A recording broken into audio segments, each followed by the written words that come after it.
Hi అండి, welcome to మనీస్ cook book. మా అమ్మ చేసే అన్ని పచ్చళ్ళలో నా ఆల్ టైమ్ ఫేవరెట్ కందిపప్పు పచ్చడి. ఈ కందిపప్పు పచ్చడికి కాంబినేషన్ వచ్చి పచ్చి పులుసు.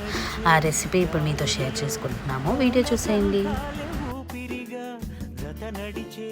మనసు కదే హాయి రాగాల హామనిగా దినమొక రకముగా పెరిగిన సరదా నిన్ను విడి మనగలదా నిలవదే మది నిలవదే సిరి సొగసు. ఈ కందిపప్పు పచ్చడి మన ఇంట్లో ఎవరైనా 2-3 ఇయర్స్ చిన్నపిల్లలు ఉంటే వాళ్ళకి ఇలా కందిపప్పు పచ్చడి నెయ్యితో కలిపి మంచిగా ముద్దలు చేసి దాన్ని మనం పచ్చి పులుసుతో కానీ చారుతో కానీ కలిపి పెడితే వాళ్ళకు కూడా వాళ్ళ హెల్త్కి చాలా మంచిదండి.